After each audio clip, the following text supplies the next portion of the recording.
So here's an overall graph that has to do with rate laws. And so what happens is they take this is something it tells you, so it's kind of hindsight, plotting a graph of reaction concentration versus time. You're going to get, some curves. And then you're actually going to be taking, finding the rate order here. So if you actually graph the rate of the reaction versus the concentration, this is what they would look like. So we're going to kind of talk about how to do that. So the first one, we're only going to talk about 3 types. There are others and there are fractions that can exist, but for our purposes, we're going to care about 0, first, and second order reactions. So a 0 order reaction matters, and it is actually concentration independent. The amount of the reactant that is available for the reaction is unaffected by changes in how much of a reactant there is. So the rate law, the generic rate law, would be rate equals rate constant K times that reactant to the 0. Now, what is anything to the 0 power? It's 1, right? So that makes things easy. Okay, so here's kind of a data table that you're going to get. Oh, an example of a 0 order reaction, before I forget, would be like sublimation. So think about dry ice. You go from a solid to a gas. Only the particles, the molecules that are on the surface of this solid actually matter. The ones way down inside, they don't matter until they get to the surface. So it doesn't matter that you have a cube that is, weighs 2 pounds. Only the ones at the surface affect the actual rate that's happening. So here we have our we have our concentration, and then it has, what our rates are.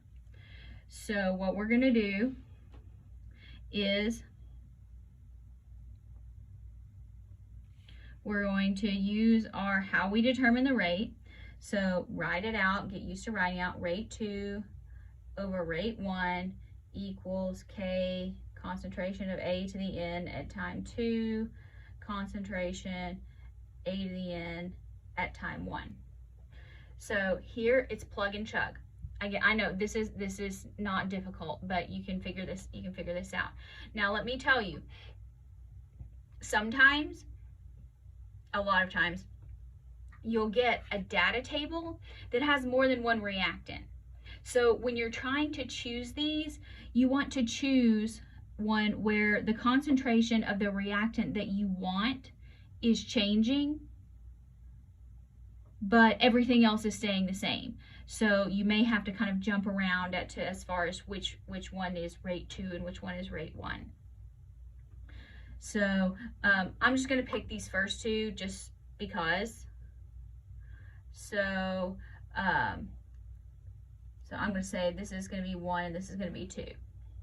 So our rate 2 is 0.015 and molarity per second. 0.015 molarity per second, because that's rate 1.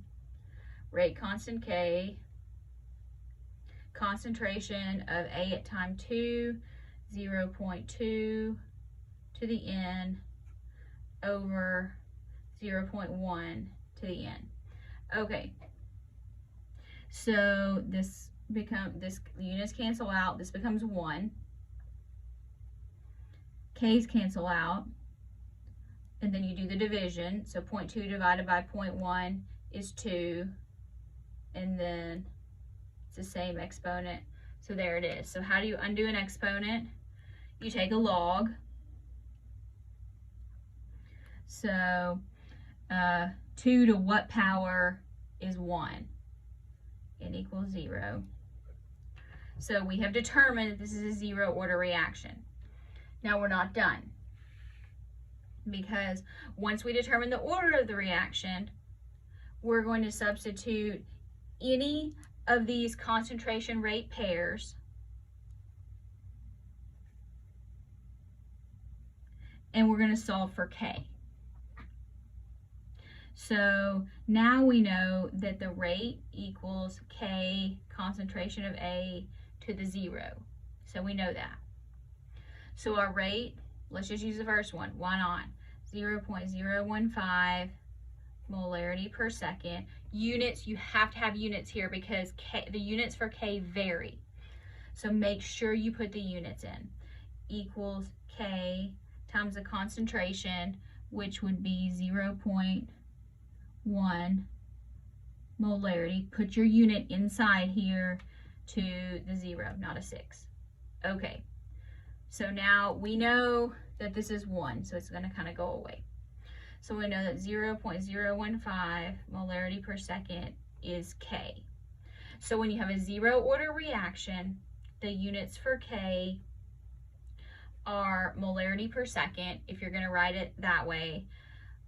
Or a lot of times you'll see it written in the text as molarity dot second to the -1. So that tells you seconds go in the denominator. This is a common way of writing rate units, is using the using this notation and including negative exponents. So that's a 0 order reaction.